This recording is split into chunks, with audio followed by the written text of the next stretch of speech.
Et bonjour à tous, bonjour à toutes, bienvenue dans ce nouveau numéro d'Avanti Nice. On est très content de vous retrouver chaque semaine, d'autant plus que les semaines se suivent et toujours pas de défaite pour le nouveau coach de l'OGC Nice, Didier Digard. Alors on espère ne pas se porter la poisse pour la prochaine émission, mais en tout cas on savoure pour l'instant avec une victoire cet après-midi à la maison face au LOSC, 1-0, une victoire. On a vu des belles choses, on a aussi un peu sué des fesses, on va pas se mentir, vous avez vu le titre de l'émission. Un peu de chance, un peu de talent, un peu de tout. Mais voilà, ça sera l'objet du débat. On parlera évidemment aussi du mercato, puisqu'on est tout dans les toutes dernières heures de ce mercato hivernal. Dossier Terem Moffi qui avance, mais qui n'avance pas. Andy Delors qui part enfin. Bilal Brahimi qui pourrait quitter l'OGC Nice dans les prochaines heures. Mais avant d'entrer dans le vif du sujet, laissez-moi accueillir les chroniqueurs du jour. Tout d'abord, il y a Jérémy. Salut Jérémy, comment ça va ? Salut Sky, ben écoute, très content d'être là et de débriefer une victoire pour mon retour au stade, donc hâte de débriefer avec vous. Payez un abonnement à cet homme, vous avez compris, quand il est là, il y a victoire du gym, donc voilà, vous savez ce qu'il reste à faire. On va lancer un petit Tipeee, non je déconne. Mais bon, en tout cas, c'est bien que tu aies pu voilà, payer ta place pour voir une victoire et pas pour voir une purge, contrairement à beaucoup de supporters depuis le début de la saison, malheureusement. Il est là, lui, à chaque match et quasiment à chaque émission, il en est pas loin de 70 quand même pour lui, toute émission confondue cette saison. C'est Alric, salut Alric, comment ça va ? Bonsoir Sky, bonsoir Jérémy, bonsoir à tous. Écoute, ça va très bien. Deuxième victoire consécutive à la maison. J'avais loupé celle de Montpellier. J'étais très content d'être là pour celle de Lille. Et en plus, j'ai vécu le match avec Jérémy. Donc, on a préparé un peu l'émission pendant le match. Donc, tout ça a été très, très bien. Et je suis très content qu'on puisse en parler. C'est toujours un plaisir de parler d'une victoire. Même si, effectivement, on a fait un peu d'huile pendant le match, je pense. On a fait un peu d'huile. Je disais presque 70 émissions pour toi, toutes émissions confondues. Eh bien, Ouais. écoutez, c'est la 50e Avantinissa de la saison qu'on a commencé du coup avec l'arrivée de Lucien Favre et la reprise de l'entraînement fin juin. Ça en fait déjà 50. Donc, bon, ce qui explique les cheveux blancs qui petit à petit poussent sur mes tempes. Et puis, voilà. Moi, je les perds, donc ça doit être ça. Hein. Ouais, il y en a encore de nombreuses à venir. J'en profite pour vous remercier, ceux qui nous suivent, de plus en plus nombreux, les messages souvent gentils qu'on a de temps en temps, les débats qu'on a avec les personnes qui évidemment sont pas toujours d'accord avec nous, mais on s'en fiche du moment qu'on peut échanger sur notre passion. On a le droit de pas être d'accord. La question c'est comment c'est exprimé tout ça, mais vraiment ça nous donne toujours de la force quand vous nous envoyez un petit message, quand vous faites un retour sur les émissions, quel qu'il soit. Ou quand vous venez à notre rencontre aussi. Ou Hein. vous venez à notre rencontre, on en profite pour saluer les gens qu'on a pu croiser à différentes occasions cette semaine et puis au stade. Bon, le moment réclame est passé, passons au contenu, parce que bon, les gens nous écoutent pour ça, j'imagine. Commençons par le mercato, messieurs, si vous le voulez bien. Alors, pas d'arrivée de Terem Moffi encore, quoique, j'ai le téléphone à côté du micro, au cas où ça tombe dans la soirée. On est dans les toutes dernières heures, il reste un peu plus de 48 heures de mercato au moment où on enregistre. Donc forcément, ça va se dénouer de manière imminente ou pas. Mais parlons de ce qui est officiel ou en passe de l'être, déjà le départ de Andy Delors. Alors, on a vu sur les réseaux sociaux sa photo avec son maillot dégueulasse jaune et vert du FC Nantes et son numéro 99. À l'heure où on parle, le club n'a toujours pas officialisé le départ, mais bon, il est sur place, il y a la photo, tout le monde dit qu'il est censé être présenté demain après-midi du côté de la Beaujoire, donc bon, c'est officiel sans être officiel et ça le sera peut-être au moment où vous écouterez cette émission. La fin du feuilleton Andy Delors, à défaut de la fin du feuilleton Terem Moffi, il était temps, après des semaines de communication désastreuse sur les réseaux sociaux, d'entraînement en solitaire à Ajaccio. Voilà, l'histoire devait se terminer. Elle est en passe de l'être. Tant mieux au final, pour tout le monde d'ailleurs, pour le club comme pour Andy. Tant mieux pour lui, tant mieux pour le club. Voilà. Après, je vais pas en dire plus. Je vais faire ça en une phrase. Merci pour l'an dernier, mais voilà. Au revoir. Ouais, je pense que c'était nécessaire de toute façon, et comme pour Terem Moffi dans l'autre sens, ça prend, ça a pris énormément de temps. J'ai rarement vu des transferts aussi longs, et surtout d'ailleurs il a pris la photo, mais c'est toujours même pas annoncé. C'est quand même assez étrange sur ce mercato quand même, mais non, après je pense que c'est mieux pour lui. Hein. Là, il s'entraînait à part du groupe Ajaccio, il me semble, donc c'est quand même mieux pour lui qu'il retrouve les terrains, et même pour nous aussi, c'est pas forcément mieux de garder un joueur qui avait pas forcément envie. Donc après voilà, moi je reste quand même déçu que ça se termine comme ça avec un joueur que j'ai énormément apprécié sur son passage à Nice, bon, excepté les dernières semaines qui ont été plus compliquées, mais je le remercie quand même aussi pour sa saison dernière, et certains de ses messages sur Twitter dernièrement aussi. c'est pour ses pensées. Donc voilà, je regrette quand même que ça se finisse comme ça. Je pense qu'on aurait tous préféré que ça se termine autrement.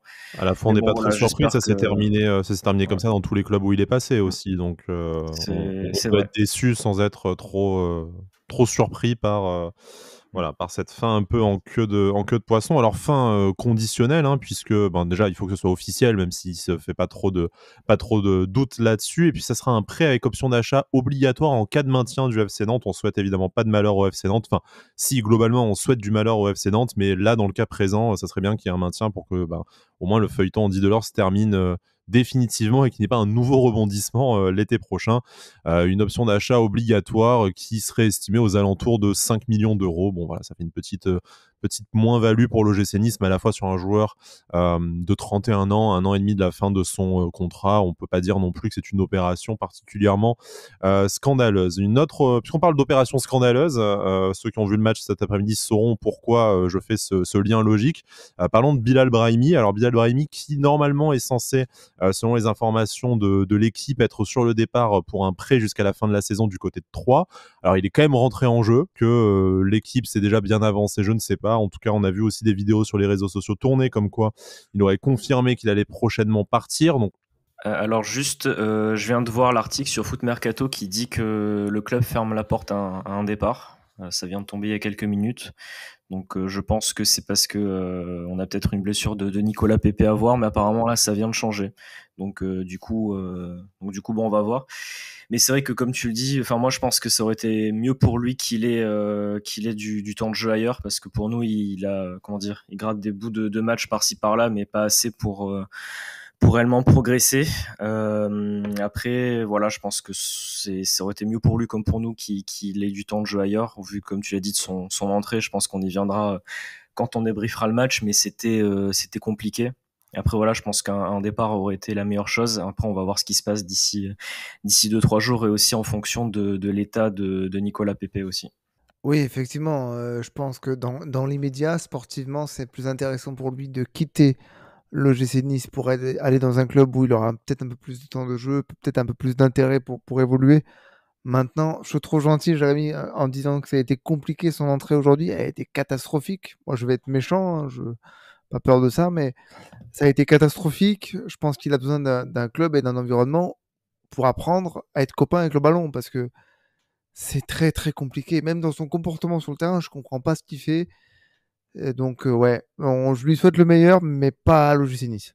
passons au terrain, messieurs, si vous le voulez bien. Une victoire, 1-0 face au LOSC. Ce n'est, mine de rien, un petit événement, hein. Déjà, une victoire, on n'en a pas eu tant que ça cette saison. Et puis, le LOSC, un adversaire d'un certain calibre, hein, sans faire injure à Montpellier. On s'était félicité du score fleuve, mais le niveau de l'adversaire nous interrogeait un peu. Là, Lille, quand même, restait déjà sur une bonne série d'invincibilité, était 7e du championnat et 7e du championnat. Donc, on arrive à gagner face à des équipes plus hautes que nous au classement maintenant. On récupère quelques points sur un potentiel rival à l'Europe, même si bon, les places qualificatives sont encore très très loin, mais ça nous permet d'entretenir un peu ce rêve un peu fou, un peu lointain. Mais sans parler de classement, l'OGC Nice est toujours 10e à cause des résultats de ses concurrents directs, notamment Lyon et Clermont cet après-midi. On a vu encore une fois une copie plutôt plaisante. On a passé un bon moment au stade au final. Alors on rentrera dans ce qui relève des progrès et ce qui relève de la chatte à Dédé un peu plus tard. Mais déjà, on peut dire l'OGC Nice en fait séduit de nouveau sur le terrain. On prend à nouveau plaisir à aller au stade et à regarder ce groupe jouer. Et ça, mine de rien, je pense que c'est peut-être la première réussite de la mandature Didier Digard. Ouais, c'est ça exactement. Moi, c'est vrai que j'ai passé un très bon moment cet après-midi au stade, parce que c'était un match où il y avait beaucoup de jeux des deux équipes. J'ai beaucoup apprécié notre match, et aussi je trouve que Lille a fait un très bon match, il faut le souligner. C'était un match vraiment qui n'était pas fermé. Il y a eu beaucoup d'occasions de part et d'autre. Bon, avec des situations pour Lille qui étaient quand même incroyables, mais on a eu aussi pas mal d'occasions. Et on a réussi à en convertir une de fort belle manière quand même, avec Buonanni, qui fait pour moi un super, pas un super geste, mais dans l'intention, qui fait vraiment quelque chose de très bien, et que j'en étais ravi. Donc non, un match qui était très plaisant. En plus, voilà, il y a la victoire au bout. Ça fait 2 matchs qu'on n'encaisse pas de but. Donc même si pas tout a été parfait, je trouve comment on a enfin, depuis quelques matchs, ça fait 3 matchs, on a une équipe qui a envie d'aller chercher des résultats, On a une équipe, qui a envie de jouer déjà, ensemble. tout Voilà, on a une simplement. équipe, en fait, on a une équipe qui a envie de jouer ensemble et qui joue des matchs de foot professionnels, qui a envie d'aller chercher des résultats, qui joue ensemble, et même quand c'est difficile, tout le monde défend, tout le monde s'accroche et lâche pas. Donc ça fait plaisir. Et moi, c'est vrai que même cet après-midi, on se disait ouais, bon, on a les 3 points, où est-ce qu'on est au classement? Moi, c'était plus le fait de passer un bon moment devant le match, dire qu'on allait gagner, et c'est vrai que c'est déjà un très bon point au vu de là où on était les dernières semaines, de se dire qu'on a passé un bon match, un bon moment, qu'on a quand même une victoire face à une belle équipe de Lille quand même. Donc non, quasiment que du positif en tout cas cet après-midi. Alric, du positif à retenir, on a passé un bon moment tous ensemble. Je pense que tous les gens au stade devant leur télé ont pas gâché leur dimanche, comme de nombreux week-ends ont été gâchés depuis le début de la saison. C'est du coup, comme je le disais, peut-être la première réussite de Didier Digard, mais aussi peut-être à mettre au crédit des joueurs. On va pas refaire le débat sur est-ce qu'ils avaient lâché Lucien Favre ou non, mais en tout cas, ils se sont tous remis en ordre de marche.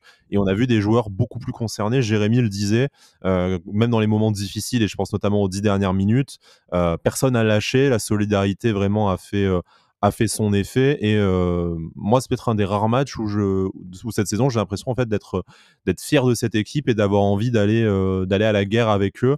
Alors que sur ce qu'on avait vu sur ces 6 derniers mois, à la limite, ils pouvaient aller se faire bombarder ailleurs, ça me posait pas trop de problèmes.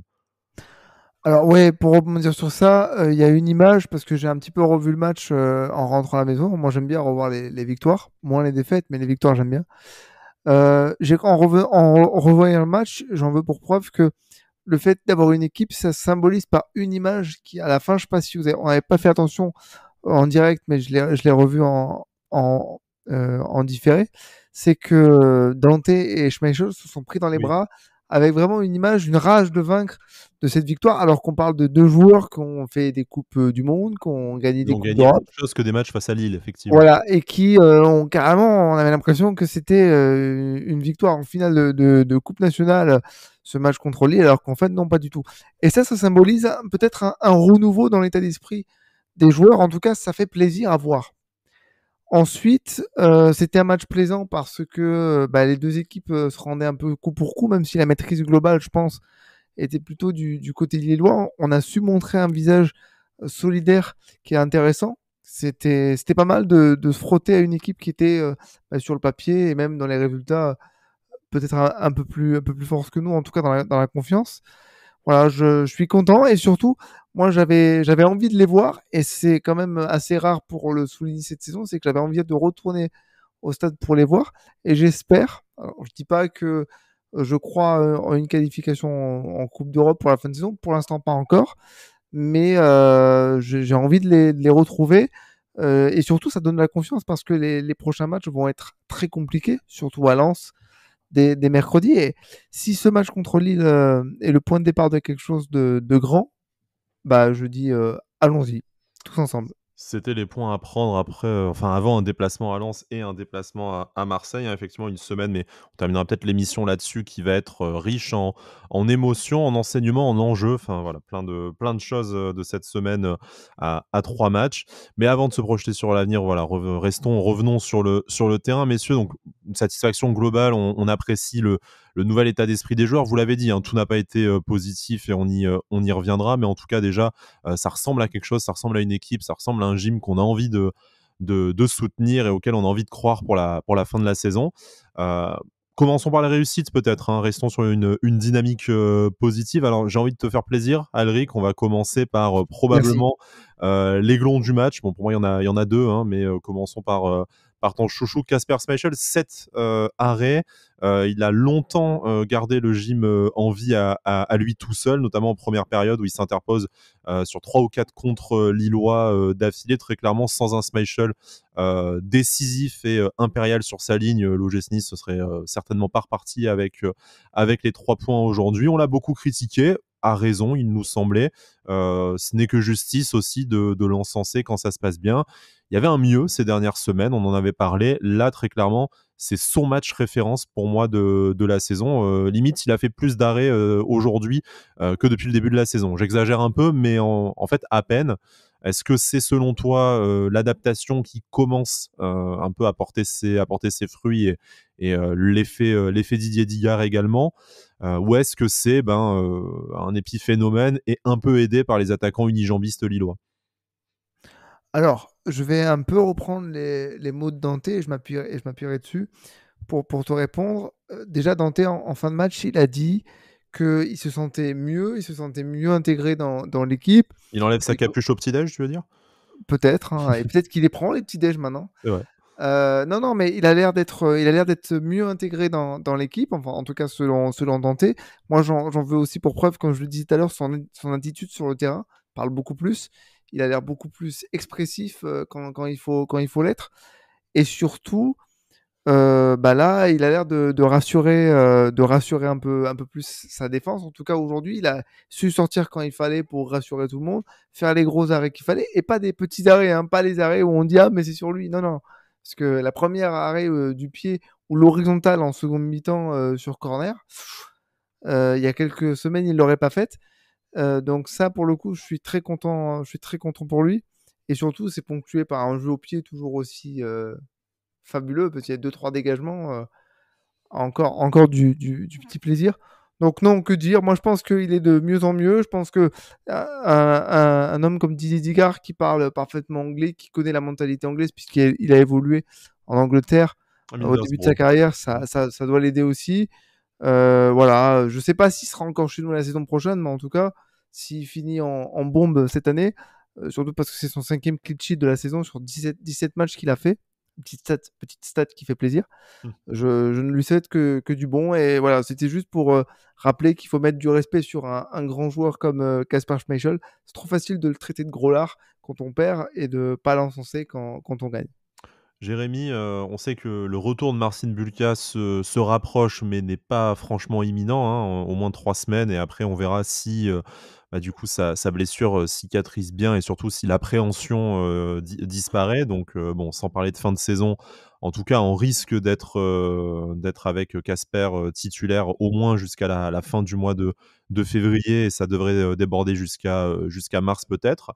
Heu on se félicite d'une telle performance. Tu as écouté ce que disait Alric, qui a été remarquablement objectif, hein, sur son chouchou. Il faut quand même le reconnaître. Qu'est-ce que tu en penses de ton côté? Est-ce que c'est voilà, il s'est enfin adapté à un nouveau contexte après 11 ans à Leicester, et c'était forcément difficile. On a peut-être sous-estimé le changement de culture, tout ça. Est-ce que c'est aussi le fait que le club remette de l'ordre? Là maintenant, on est parti avec un entraîneur qui a l'air apprécié du groupe, un nouveau directeur sportif, enfin une politique claire, tout le monde tire dans le même sens, et du coup ça entraîne également Kasper dans cette bonne dynamique. Ouais, c'est ça, hein, c'est comme pour plein d'autres joueurs, depuis quelques matchs, pour lui, ça va quand même bien mieux. Il est quand même beaucoup plus présent. Il avait quand même fait des bons matchs, hein, depuis aussi l'arrivée de Didier Digard, c'est quand même trois bons matchs.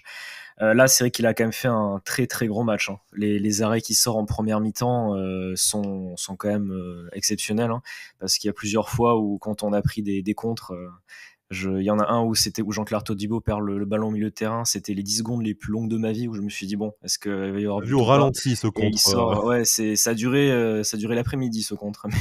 Mais justement, l'arrêt est incroyable. En seconde mi-temps, Alric en parlait, il y a un très bel arrêt aussi sur le corner. Non, il a fait vraiment un très très gros match. Son jeu au pied est aussi toujours très très bon.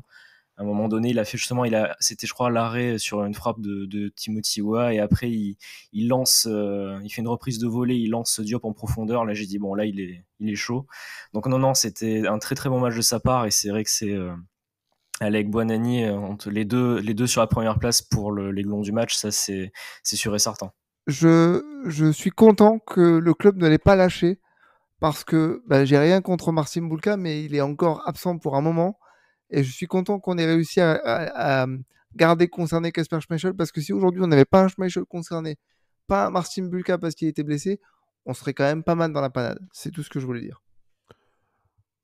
Passons du coup au deuxième aiglon du match, hein, comme le disait Jérémy, hein, Badreddine Buonanni. Alors, petit point mercato au passage, qu'on vient d'avoir la notification de l'équipe sur nos téléphones. Finalement, Bilal Brahimi, comme le disait Foot Mercato, et c'est confirmé par l'équipe, devrait rester à l'OGC Nice à cause de la blessure de Nicolas Pepe, qui, après examen, est finalement plus grave que prévu, et c'est à cause de cette blessure au genou contractée à l'entraînement par l'attaquant ivoirien que Badreddine Bouanani était titulaire. Première titularisation pour le jeune aiglon de 18 ans, et du coup, eh ben, quelle titularisation, sa deuxième passe décisive, et je crois que c'est sa quatrième apparition, du coup, si je dis pas de bêtises. Donc, bon, décisif un match sur deux, c'est quand même assez impressionnant. Et puis, en fait, on s'est régalé, hein, vraiment. La lucidité sur sa passe décisive pour Gaëtan Laborde, et puis du mouvement.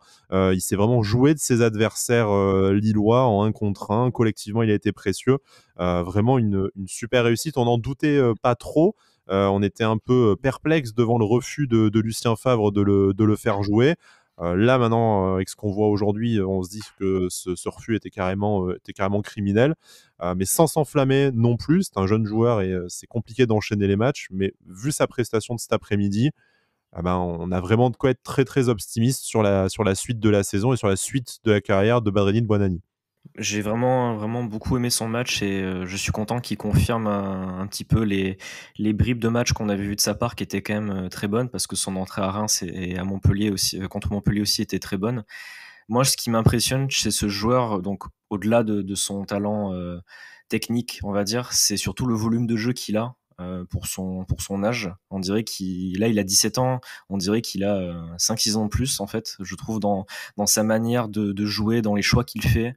Dans sa lucidité, même physiquement, je trouve qu'il est vraiment, on dirait vraiment professionnel, quoi. C'est très très bien ce qu'il montre.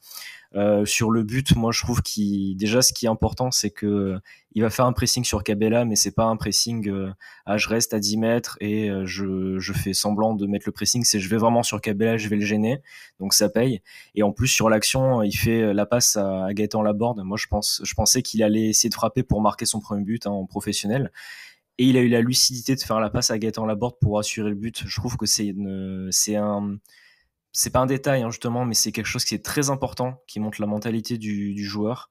Et je trouve que même au-delà de l'aspect technique, c'est vraiment un joueur qui a l'air d'avoir la tête sur les épaules et qui est déjà très très bon. Donc je suis content qu'on lui laisse sa chance et content qu'il ait ce temps de jeu-là, parce qu'on gagne clairement du temps pour préparer aussi la saison prochaine avec lui.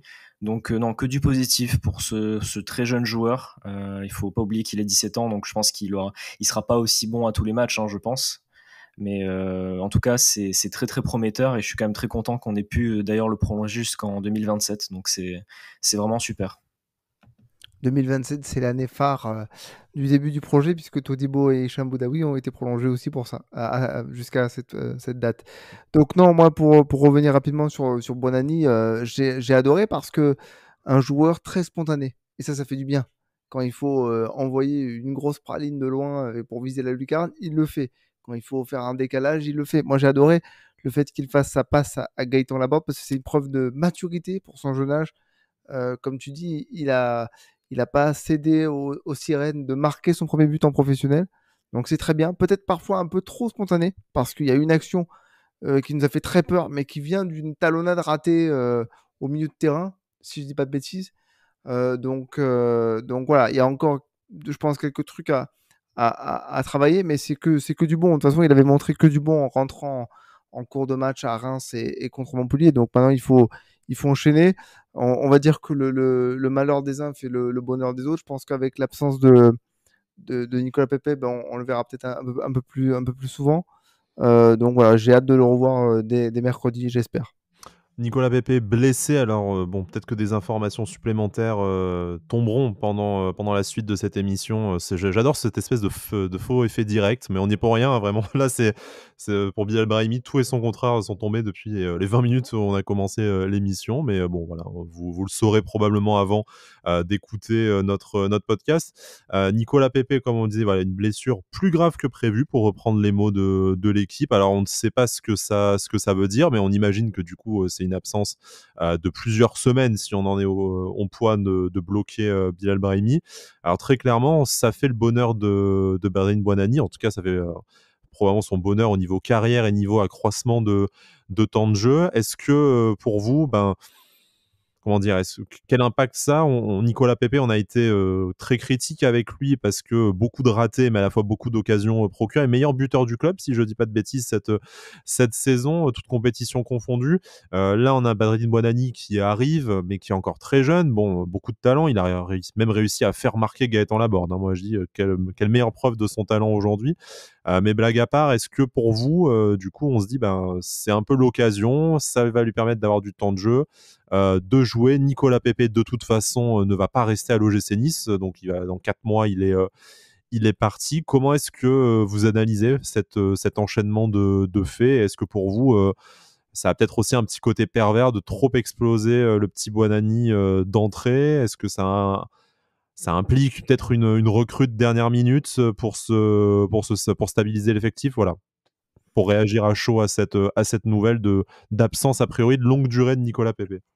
C'est compliqué parce que effectivement, il faut pas trop l'exposer. Il est très jeune et il aura forcément des hauts et des bas. Et il faudra voir comment il va les gérer, ces moments plus difficiles. Maintenant, tout le temps de jeu qu'il aura, il faudra qu'il le prenne à fond et qu'il montre tout ce qu'il sait faire. Après, ce que je trouve un peu dommage par rapport à la blessure de Nicolas Pepe, c'est que même s'il a raté beaucoup de choses, c'était un créateur d'occasions. Il se les créait, ces occasions. Donc, ça va nous manquer. Maintenant, est-ce qu'il faut une recrue à quoi 2 jours de la fin du mercato, 2-3 jours de la fin du mercato, ça me paraît compliqué. C'est un poste qui demande un profil particulier. Donc, je sais pas. Franchement, je suis un peu entre deux feux là sur ce coup-là. Moi, je pense qu'il faudrait quand même recruter parce que le fait est qu'on a quand même pas beaucoup d'ailiers si on veut continuer à jouer dans ce 4-3-3. Donc, sachant qu'on a justement, comme disait Elric Buonanni, qui est encore très très jeune, c'est un peu compliqué pour lui de tout lui mettre sur les épaules déjà à son âge. Donc, je pense qu'il faudrait recruter un autre ailier supplémentaire, malgré le fait que Bilal Brahimi reste, parce que déjà quantitativement et qualitativement, on va être un peu court, je pense. Après, vu qu'il reste peu de temps sur ce mercato, ça va être compliqué. Après, peut-être que si on négocie pas avec Lorient, on va peut-être arriver à faire quelque chose. Mais du coup, non, je pense quand même, dans l'idéal, il aurait quand même fallu essayer de recruter un joueur, mais je pense qu'on n'aura pas le temps. Donc, on va essayer de je pense, faire avec du Ross Barclay ou du Hicham Boudaoui éventuellement pour. Voilà. Ça fait un peu bricolage, mais bon, peut-être en essayant d'adapter un petit peu l'animation, pas forcément de ailier, plutôt vraiment milieu gauche, milieu droit, on va voir. Mais bon, déjà, je pense que c'est quand même aussi, si Terem Moffi ou un autre numéro 9 arrive dans l'axe, qui peut éventuellement se décaler sur le côté. Mais il faudrait qu'on recrute ce fameux attaquant aussi. Donc à voir, on aura la réponse, je pense, dans pas longtemps. Mais ça doit être compliqué à gérer, donc c'est déjà, je pense, une première bonne chose, le fait que Bilal Brahimi reste. Quantitativement dans le groupe, c'était nécessaire de le garder parce qu'après on est plus grand monde. Mais bon, voilà, quoi qu'il reste aussi Raré-Chilier. Mais bon, on sait pas trop où il est passé, donc à voir. On va voir un petit peu comment ça va s'agencer tout ça. C'est vrai que tu avais cité le nom de Raré-Chilier, j'y avais carrément pas pensé. Et c'est malheureux parce que c'est une recrue de cet été, donc la gestion de son cas est très très bizarre. On en saura peut-être plus dans les prochaines heures. Rachilier qui est toujours aussi candidat à un départ en prêt, même si ça n'a pas l'air de se préciser pour l'instant. Mais bon, comme pour Bilal Brahimi, c'était sorti un peu de n'importe où. Une porte de sortie peut toujours s'ouvrir dans les dernières minutes du mercato. Mais bon, sauf nouvelle notification sur le téléphone, clôturons pour de bon la page mercato. Revenons à ce Nice-Lille. Donc voilà, Casper Schmeichel et Badreddine Buonanni qui ont vraiment emmené l'OGC Nice cet après-midi vers ce succès, vers ces 3 points. Bon, on va quand même féliciter Gaëtan Laborde pour son but. La passe de Badreddine Buonanni, elle est quand même un peu longue aussi. Il doit s'arracher pour arriver à la pousser au fond des filets. Il la pousse pas sur le poteau, c'est une excellente chose. On est très content pour lui, bien récompensé de ses efforts. Surtout que je crois que c'est lui qui est à l'origine du contre. Je me demande s'il fait pas une course de 75 mètres. C'est lui qui fait la chandelle qui amène le contre. Ouais, il fait la grande chandelle qui amène le contre, justement. Voilà, donc bon, sacrée abnégation, même si Gaëtan Laborde, on l'apprécie pour ça depuis son arrivée à l'OGC Nice. Comme d'habitude, on va essayer de rester sur ce qui est de positif avant d'ouvrir nos dossiers flagellation, et surtout un, en l'occurrence. Est-ce que vous avez un point positif à évoquer là pour cette rencontre, au-delà forcément des 2 joueurs qui ont illuminé l'après-midi des supporters niçois? Ouais, moi j'en ai un. Bon, je vais pas parler de Todibo Dante, hein, qui ont fait un gros match encore une fois, mais je voudrais encore parler de Jordan Lotomba, qui a fait un super match encore, je trouve. Défensivement, surtout encore une fois, surtout en seconde mi-temps, on le voyait bien avec Alric, il était face à Ismaili et Cabella, qui étaient quand même. Enfin, les deux étaient vraiment en forme. Bon, Cabella pas devant les buts, mais ils ont quand même fait tous les deux un très bon match. Et Lotomba a vraiment bien géré. À chaque fois, même quand on pensait qu'il allait être en retard, il est revenu. Il n'a pas laissé passer Ismaili. Donc, non, il a fait un très bon match. Sur la lignée de ses derniers matchs, je trouve qu'il arrive maintenant à être constant. Et je suis très content parce que c'est vrai que c'est un joueur, moi le premier, qu'on a un peu critiqué. On savait pas trop s'il allait avoir le niveau. Et je tiens quand même aussi à dire que quand il fait des très bons matchs, et là en ce moment c'est le cas, vraiment le souligner. Et je suis vraiment, vraiment content qu'il soit à ce niveau-là. Heureusement parce que bon, il y a le petit Mendy toujours derrière, mais le titulaire au poste étant, encore aux abonnés absents, on y reviendra dans la suite de l'émission, heureusement qu'on a un Jordan Lotomba au niveau pour espérer, remonter, tout doucement au classement. J'aimerais parler de Gaëtan Laborde parce que, comme on l'a dit au début de match avec Alric, on s'est dit que ce serait bien qu'il marque quand même parce qu'il mériterait.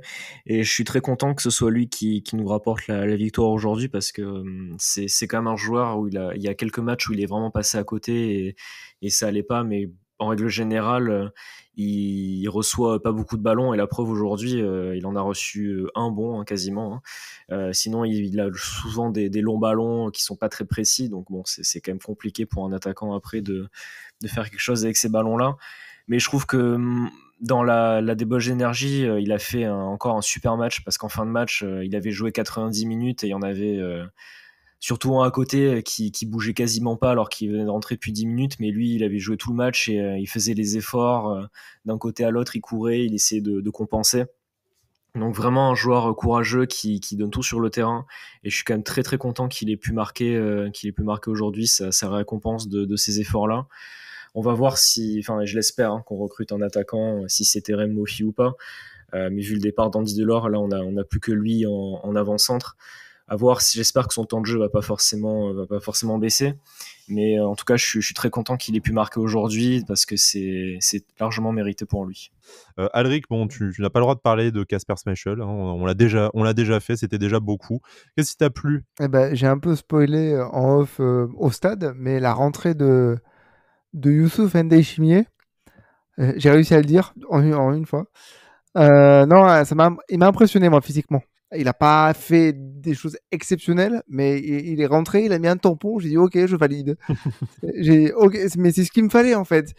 Quand j'avais écouté sa présentation dans la précédente émission, je me suis dit, OK, j'ai envie de voir. Il est rentré, il a mis un tampon. Je dis, OK, c'est bon. On a envie Ça de me le va. revoir. Espérons qu'ils mettent un sacré tampon. Pourquoi pas au Vélodrome, hein? Moi, je pense qu'il Ah, y a un quelques petit but candidats de Terem victimes Moffi, de. un tampon de Youssouf, moi, ça me va, hein. Voilà, on signe pour ça tout de Donc suite, mais voilà, bon, on c'est ce blague à part, on joueur. verra. Première pour Youssouf, effectivement, qui s'est bien illustré au milieu de terrain. Bon, il n'a pas eu le temps de faire grand-chose. Il a 3 entraînements collectifs dans les jambes, forcément. Mais une première impression réussie, et c'est déjà ça. Si vous le voulez bien, messieurs, si vous m'accordez ce plaisir, passons au moment torgnole, peut-être. On va distribuer quelques, À ton moment Torgnol, peut-être à à toi. mon moment torgnole, bah, je pense qu'il y a plusieurs joueurs dont on peut parler négativement, mais je vois où tu veux en venir, Alric, c'est fourbe. Alors parlons, commençons par Melvin Barr, hein, puisque je pense que c'est probablement le joueur cet après-midi qui a le plus exaspéré les supporters de l'OGC Nice. Melvin Barr en difficulté du moment qu'il était pris dans le dos. On peut pas dire que sa pointe de vitesse soit sa principale qualité. Alors je pourrais le défendre en disant qu'en fin de match, il a quand même été assez précieux dans les duels quand l'OGC Nice était acculé sur son but et que lui aussi y allait de ces 2 ou 3 tampons. Mais c'est vrai que par contre, dès que le jeu s'accélère ou que lui doit se replacer, ben, très clairement, il n'a pas ni le placement, ni la pointe de vitesse nécessaire pour revenir. Ne parlons pas de sa qualité de centre, on va pas revenir là-dessus chaque semaine. Euh, voilà, bon, en fait, on avait dit qu'on clôturait la page mercato, mais pas vraiment. Ça nous oblige à la réouvrir. Le poste de latéral gauche, on a quelques noms qui ont été évoqués, Josh Duig, Nuno Santos, mais apparemment, ça risque pas d'arriver. On n'a pas l'impression non plus que l'OGC Nice fasse on va dire une obligation de recruter un latéral gauche cet hiver. Alors pourtant, c'est à peu près la priorité depuis 5 ans et le départ de d'Albert. qu'avez-vous pensé déjà du match de Melvin Barr, même si je devine la réponse? Et puis, est-ce que pour vous, c'est tout à fait compréhensible qu'on termine la saison avec lui, pendant que Joe Bryan, lui, se prend en photo dans le métro à Londres, pourquoi pas, ma foi, mais bon, ça veut dire qu'on est un peu limité, un peu court à ce poste-là, pour se permettre de poubelliser Melvin Barr. À toi l'honneur, Jérémy. Alors, je vais quand même essayer de pas non plus le casser comme ça, parce que je trouve qu'il a pas non plus fait un match horrible, hein. C'était pas non plus catastrophique. Ça a été compliqué, mais pas catastrophique. En fait, comme on en a rigolé avec Alric, parce que je trouve qu'en fait, au début de match, les 10 premières minutes, je trouve qu'il était vraiment dans le match. Il avait de bonnes connexions avec Sofiane Diop. Il arrivait bien à apporter. Et après, je pense qu'il a, comment dire, il y a eu 2-3 fois où il s'est fait prendre de vitesse par Timothy Weah, et après, il a commencé un petit peu à sombrer en première mi-temps. C'était très compliqué, je trouve. Donc c'est comme tu l'as dit qu'en termes de vitesse, il a vraiment souffert. Et je trouve que des fois, il a des petites absences de placement, que c'est quand même assez récurrent. Et là, ça fait nous coûter cher. Donc bon, c'est comme on en revient toujours au même, hein. Pour moi, ça reste quand même un assez bon joueur pour la Ligue 1. Mais pour l'instant, pas forcément plus. Après, pour sa défense, je sais pas si c'était une consigne, mais j'ai trouvé quand même que pendant le match, notre côté gauche de la défense, Dante et Barr, était très haut sur le terrain. Je sais pas si c'était une consigne, hein, mais ils étaient très haut sur le terrain, et du coup, en fait, beaucoup d'actions lilloises venaient de ce placement très haut sur le terrain, où à chaque fois on se faisait prendre de vitesse comme ça. Donc peut-être que s'il avait joué encore un petit peu plus bas, on n'aurait pas eu cette impression qu'il était tout le temps mal placé, ou qu'il était tout le temps pris de vitesse. Donc je sais pas, le résultat est là, et c'est vrai il a quand même, surtout en première mi-temps, moi je trouve qu'il était très en difficulté. Et c'est vrai que moi je trouve que la fin de match quand même il a été important, parce que même s'il réussit pas tout, il a quand même tout donné, il était là, il a quand même récupéré quelques ballons qui nous ont fait du bien en fin de match. Donc bon, c'est vrai que c'est pas un de nos meilleurs joueurs, ça c'est sûr. Il a pas fait un match exceptionnel, mais enfin, c'est pas non plus catastrophique. Il a pas marqué contre son camp, il a pas fait d'énormes fautes. Donc bon, ça aurait pu être. Je vais faire un peu mon Patrick Vieira, mais ça aurait pu être pire, comme ça aurait pu être meilleur. Mais Tant que voilà, tu dis pas c'était Melvin, un j'ai match. adoré, Voilà. tout va tout va Non, non, mais ça tout va reste. bien. C'était un match très moyen de sa part, mais voilà, j'ai quand même vu pire. Alric, est-ce que en fait Melvin Barr ne paye pas aussi un peu le changement de philosophie de jeu et le changement de système tactique? On sait qu'avec Christophe Galtier, il jouait quand même beaucoup plus bas. Alors bon, c'était pas parfait non plus sous Christophe Galtier, mais il était, avant tout défenseur avant d'être, latéral ou piston comme pouvait le demander, Lucien Favre, et a priori maintenant, aussi, Didier Dillard, qui joue avec un latéral droit qui joue très, très haut, et comme le disait Jérémy, avec un bloc qui est quand même, un peu plus haut que sous Christophe Galtier. Est-ce que c'est pas, voilà, davantage un défenseur? Et on l'a vu, j'insiste encore, dans les duels, il a été loin d'être dépassé. Il a fait quelques récupérations de balles aussi. C'est en fait quand le bloc est haut et qu'il se fait prendre dans son dos que c'est mort pour lui. Il y a aucune chance de retour et de rattrapage. Est-ce que voilà, c'est pas juste son profil qui ne correspond plus à ce que veut développer l'OGC Nice aujourd'hui, et du coup, au-delà de juger d'éventuels, et il en a, hein, limite technique et tactique, voilà, c'est plus ce qu'on recherche aujourd'hui, et naturellement, on devrait viser un profil beaucoup plus offensif. Et voilà, les noms que j'ai cités déjà, on peut rajouter aussi celui d'Aït-Nouri, tout ça correspondent à la philosophie de jeu, au système de jeu, au jeu qu'on a envie de développer, dont Melvin Barr est peut-être parfaitement incapable actuellement. Alors ça, je veux bien l'entendre, que le changement de système par rapport à l'année dernière le met en difficulté, parce qu'il est plus simplement un défenseur, mais un piston qui doit donc être offensif. Par contre, il y a des choses sur lesquelles je suis intransigeant par rapport à Melvin Barr, c'est que je trouve qu'il rate beaucoup de choses simples, notamment en phase de construction offensive, quand il faut faire des passes, quand il faut faire alors un centre, n'en parlons pas, mais quand il faut faire des passes, quand il faut faire une espèce de dédoublement. Parfois, il y a des gestes techniques qui sont incompréhensibles de sa part. Alors, et ça vient rajouter de la frustration par rapport à lui. Alors, bien sûr, on va pas le défoncer gratuitement quand on est en fin de match, un peu comme face à Reims d'ailleurs. Quand on est en fin de match et qu'il faut mettre le pied pour sauver une situation chaude, il est là. Il a toujours un placement défensif que je trouve pas mal, voire même bon. Mais le problème, c'est que comme c'est pas que ce qu'on lui demande, je trouve que ses limites techniques au niveau offensif sont tellement flagrantes que moi, ça me rend fou. Ça me rend fou. C'est pas pire que Brahimi, mais c'est pas loin offensivement, ouais. Je vous propose d'ouvrir un autre dossier. Ben, restons sur les latéraux. Alors là, ça me fait mal au cœur de le mettre dans la catégorie gifle, mais bon, c'est tellement aberrant qu'en fait, on a envie de se les donner à nous, les baffes. Je parle bien sûr de Youssef Attal, hein, qui revenait de blessure, qui est rentré en se touchant la cuisse, qui est ressorti 5 minutes après en se touchant la cuisse, encore une fois blessé. Bon, on attend de savoir la durée exacte de l'indisponibilité, mais ça en est risible, hein. Bon, on rigeonne, hein, on prend aucun plaisir à voir Youssef Attal qui est en plus sorti du terrain en pleurant dans une telle situation. On sait qu'il a fait vraiment des matchs formidables cette saison et que ça a été une des rares satisfactions de la première partie de saison. Mais voilà, là, il rentre à moitié blessé, il ressort blessé. De toute façon, on sait qu'il va pas pouvoir rejouer encore un moment. Bon, très clairement, là, même si on avait encore un peu d'espoir en début de saison, là, on se doute qu'on ne pourra pas compter sur lui sur la suite. Heureusement, Jordan Lotomba réalise un intérim de grande qualité, mais c'est peut-être cette fois, enfin, la dernière saison de Youssef Attal, et on se dit que là, ça va être compliqué de justifier un éventuel renouvellement ou une prolongation, en tout cas, de son séjour à l'OGC Nice, parce que l'histoire est un éternel recommencement, malheureusement, pour l'international algérien. Alors, une grande pensée pour lui parce que ça fait très mal au cœur de le voir sortir en larmes, mais bon, malheureusement, le sort s'acharne contre lui. Je voudrais aussi rendre hommage à Jean-Claire Todibo qui a eu un geste magnifique, hein, de le prendre tranquillement, droit dans les yeux, je sais pas ce qu'il lui a dit, je veux pas savoir, mais voilà, le geste parle en lui-même. Voilà. Maintenant, sportivement, je pense qu'il faut arrêter les frais. Il faut mettre fin à l'aventure de Youssef Attal à l'OGC Nice pour lui, pour le club, parce que malheureusement, on peut même plus dire qu'il pénalise le club, il se pénalise lui, parce que ça fait plus d'un mois déjà qu'on s'adapte à son absence.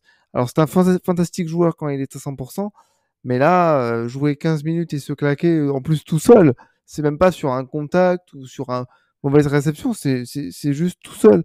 Ça en devient insupportable. J'ai pas envie de l'accabler, mais voilà, je Non, pense que là maintenant c'est il pas faut. contre lui quand on dit arrêter les frais, c'est pas comme pour un Bilal Brahimi par exemple où là on l'accable volontiers, mais c'est juste que nous ce n'est plus c'est plus supportable pour l'OGC Nice de se dire qu'en fait tu as un poste qui est pris, un joueur qui est pris dans ton effectif alors que tu sais maintenant depuis 4 saisons que de toute façon si tu le vois 20-25 matchs dans la saison, c'est le bout du monde. C'est plus compatible avec les ambitions annoncées par le gym ces dernières saisons. Ouais, totalement. Puis, en fait, ça me fait penser à une image. Alors, prenez-le comme par rapport à la situation de blessure récurrente. Mais ça me fait penser à Johan Gourcuff à Lyon. C'est un super joueur. On le sait que c'est un super joueur, mais ça marche pas parce qu'il se blesse tout le temps. Et au bout d'un moment, il faut arrêter parce que en fait, t'avances pas, tu recrutes pas parce que tu te dis ah peut-être qu'il va revenir. Ouais, non, sauf que là, stop. Donc merci Youssef, t'es un super joueur, mais maintenant il faut que faut qu'on passe à autre chose. Le foot n'est pas là pour faire du social et je pense que là on a vu, j'espère pas, mais j'ai l'impression que ça sera un peu la fin quoi. Ouais, bon, on va voir, hein, s'il faut la durée d'absence ne sera pas si longue que ça, mais bon, même s'il revient au mois de février ou au mois de mars, on sait qu'a priori, là, enfin, très clairement, ça va être compliqué, comme je le disais, de dire qu'on a envie de faire une 5e saison avec Youssef comme titulaire, en tout cas, annoncé à ce poste-là. Jérémy, bon, je pense qu'Alric a tout dit. Vraiment, c'est limite la mort dans l'âme qu'on dit ça, hein. Vraiment, on prend aucun plaisir à dire qu'on a envie de le voir partir. Youssef Attal, on aurait aimé qu'il soit titulaire à 40 matchs par saison pendant 3 ans et qu'il signe au Real Madrid. Mais bon, malheureusement, c'est pas le chemin que semble prendre sa carrière aujourd'hui. Et il rebondira peut-être même pas dans un club mieux gradé que l'OGC Nice à cause voilà, de ces absences à répétition. Et là, on a atteint un point où ça devient quand même clownesque. Le mec, il rentre, il a déjà à moitié mal, il ressort. Peut-être qu'on peut se poser la question de si c'était le moment de le faire reprendre, mais enfin voilà, de toute façon, ça n'a jamais l'air d'être le bon moment en fait avec Youssef Attal. Ouais, c'est ça, hein, bon, je vais pas rajouter beaucoup de choses, hein, mais c'est un super joueur, mais malheureusement, là, c'est compliqué. Enfin, c'est trop compliqué, justement. C'est pas que ça devient compliqué, c'est trop compliqué. Ça fait trop longtemps que ça dure, ce problème de blessure. Moi, j'ai quand même été surpris quand il est rentré. parce que justement Didier Digard avait dit qu'ils allaient faire attention quand à son retour au niveau de son temps de jeu. J'étais quand même surpris de le voir rentrer. En plus, Jordan Lotomba avait pas l'air fatigué, enfin il me semblait pas, hein. Mais voilà, enfin c'est vraiment dommage parce qu'on sait tout le bonheur que ce joueur nous a apporté. Et c'est très frustrant aussi, comme pour lui surtout, hein, et comme pour nous. Après voilà, je pense qu'il est en fin de contrat en juin, il me semble. Je pense qu'on va pas le prolonger. Je pense que ce serait pas la bonne chose, malheureusement, hein, parce que comme l'a dit Alric, on est là. Enfin, il faut avoir des joueurs qui sont prêts et qui sont prêts à jouer, qui sont prêts à nous apporter. Malheureusement, Attal, j'ai l'impression que même le rythme de blessure là est de pire en pire. Donc voilà, c'est dommage, c'est vraiment dommage, mais je pense que on va voir la durée de la blessure, mais le problème c'est que c'est le cycle éternel. Il revient, puis bon, il va jouer maximum 4-5 matchs avant d'avoir une petite gêne ou alors une plus grosse blessure, et on va avoir à chaque fois le même discours. Donc là, non, je pense que malheureusement après, à la fin de son contrat, il va partir. Et puis ce serait pas juste pour Jordan Lotomba de encore une fois remettre Youssef Attal, alors que Lotomba fait de très bons matchs. Je pense qu'il mérite d'être titulaire. Et Youssef Attal, s'il devait revenir, devrait regagner sa place. Effectivement, et puis il y a le petit Antoine Mendy, encore une fois, hein, derrière, qu'on Aussi, a oui. vu apparaître cette saison. Tant que Jordan Lotomba continue d'afficher ce niveau-là, de toute façon, avec Jordan Lotomba et avec Antoine Mendy, le poste est doublé. Et pour cette saison où au final on ne sait pas très bien ce qu'on joue encore, ça sera peut-être largement suffisant. En tout cas, malgré la blessure, la nouvelle blessure, la énième blessure de Youssef Attal, on a toujours plus de garanties à droite que du côté gauche, hein, mais on va pas revenir là-dessus, on en a déjà beaucoup parlé. On espère que dans les 48 heures de mercato qui restent là, on va avoir une bonne surprise, même si ça viendrait un peu de nulle part. En tout cas, le secret serait bien gardé si un latéral gauche devait arriver dans les prochaines heures à l'OGC Nice. J'ai beaucoup parlé, donc je vous propose peut-être vous d'ouvrir votre boîte à gifles. Moi, il y a quand même un joueur dont j'aimerais parler après, mais je vous laisse volontiers l'honneur de... C'est difficile parce que tout le monde a quand même fait plutôt un bon match. Après voilà, hein, l'entrée de Bilal Brahimi, bon, peut-être qu'il pensait à ce moment-là qu'il allait être prêté à 3, il voulait pas se blesser, mais enfin je comprends, on n'a pas compris, et tout le monde dans les tribunes autour était un petit peu aussi énervé de son entrée, parce que enfin j'ai pas compris. Des fois on aurait dit qu'il voulait pas trop aller vers l'avant, puis à un moment donné il se décide d'aller vers l'avant, puis la balle est contrée, puis elle est dans les airs, mais il se décale pour pas prendre le ballon. Enfin Il a un peu tout fait à contre-temps, en fait. ouais, C'est un peu, c'était un peu bizarre quand même, mais bon, après c'était le seul joueur offensif que l'on avait, et bon, moi je l'ai longtemps défendu parce que c'est quand même un joueur, je trouve, qui a certaines qualités. Après là, il a quand même, peut-être c'est le temps de jeu, hein, mais je trouve qu'il n'arrive pas à progresser malheureusement. Donc j'espère que ça va venir quand même, parce que sinon ça va commencer à être compliqué pour lui. Mais c'est vrai que même son entrée défensivement, je trouve que c'était pas génial. Il redescendait, mais il était là à faire un pressing pas très efficace, quoi. C'était assez mou comme entrée, donc j'étais un petit peu déçu. Après bon, je peux comprendre, hein, qu'il voulait pas se blesser avant de partir en prêt à ce moment-là, mais bon, si tu veux pas rentrer, tu rentres pas, quoi. Ça, il faut en discuter avant avec l'entraîneur. Mais voilà, c'est un peu le point négatif, parce qu'en plus les 4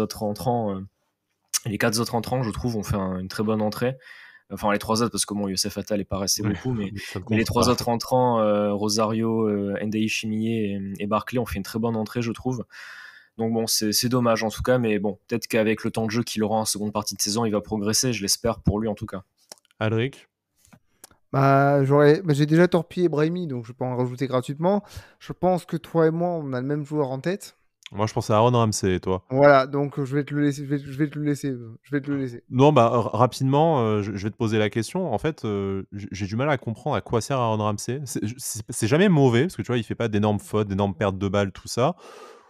Sur le terrain, ça bouge, ça propose des solutions, mais en fait, j'ai l'impression qu'il joue entre les 30 mètres niçois et les 30 mètres adverses, et qu'en fait, il est dans aucune des deux zones de vérité, et que du coup, il pèse quand même extrêmement peu, en tout cas, sur le jeu de l'OGC Nice. Enfin, moi, voilà, je l'ai trouvé remuant, mais parfaitement inutile. C'est peut-être un peu fort dit comme ça. Je parle bien entendu sur cette rencontre-là, hein, je condamne pas Aaron Ah, mais Ramsey. tu peux même, depuis la Coupe du Monde, depuis le retour de la Coupe du Monde, c'est plus le même joueur qu'on a connu avant la Coupe du Monde. Tout l'inverse d'un Ross Barkley qui, tu vois, peut-être que tu le vois moins, mais que quand tu le vois, ben, bon, au-delà de ses 3 buts, mais ça propose, un décalage, ça propose une frappe et tout, ben, Ramsey, La ouais, tu conservation de ballon en fin de match, ça voilà. propose quelque chose. Tandis que Ramsey, tu le vois, il court, mais je serais incapable de te dire s'il a proposé. Même un mec comme Kefren Turam qui fait pas un match formidable, eh ben, je me souviens qu'il a essayé de remonter le ballon, je me souviens de 2-3 combinaisons qu'il a essayé de faire, d'un duel qu'il a gagné et tout. Mais voilà, ou Boudaoui qui est extrêmement discret, ben, voilà, ça a encore été le prince de Béchar. Et au milieu de terrain, Aaron Ramsey, en fait, je me posais la question, et Vano nous le disait dans la dernière émission qui voyait, Youssouf, être titulaire, très rapidement. Eh ben, sans m'enflammer sur Youssouf qu'on a juste vu mettre un tampon en 10 minutes, même si on l'a apprécié l'action, hein, comme tu le disais Alric.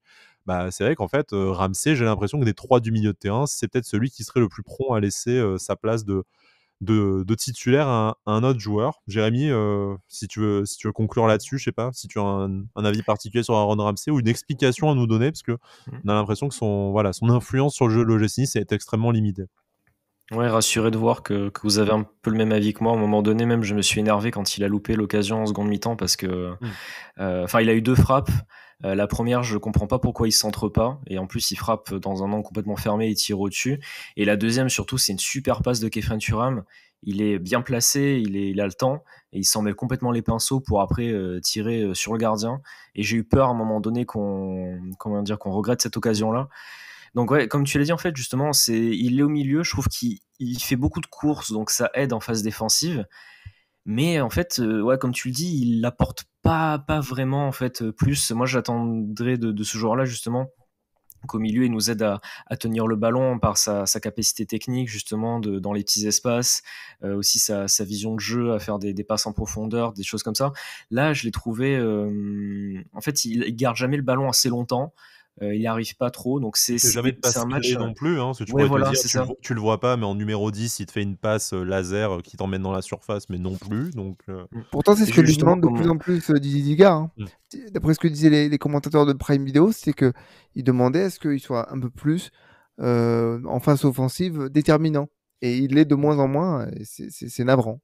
Ouais, ouais, un mais peu. justement, je pense que quand Ross Barkley dans cette position-là, on en a parlé à la mi-temps, hein, mais moi j'aurais plus vu Ross Barkley justement dans ce milieu-là, dans ce Ouais. rôle-là, parce que sur les derniers matchs, il apporte justement cette qualité technique qui nous aurait permis sur ce match-là aussi d'avoir un peu plus le ballon et de faire ce lien entre le milieu et l'attaque. Donc bon, c'est vrai que c'était un petit peu étrange comme match en fait, parce que c'est un peu compliqué de le juger parce qu'il t'apporte défensivement dans ses déplacements, mais en fait au final, il n'est pas vraiment décisif, donc c'est compliqué. Et moi, il y a un truc qui me dérange par rapport à. Excuse-moi. Il y a un truc qui me dérange par rapport à Ron Ramsey, c'est son attitude parfois quand il loupe des occasions. Quand il rate sa frappe, sa première frappe où il envoie le ballon dans la tribune, je sais pas, j'ai pas l'impression que ça l'affecte plus que ça.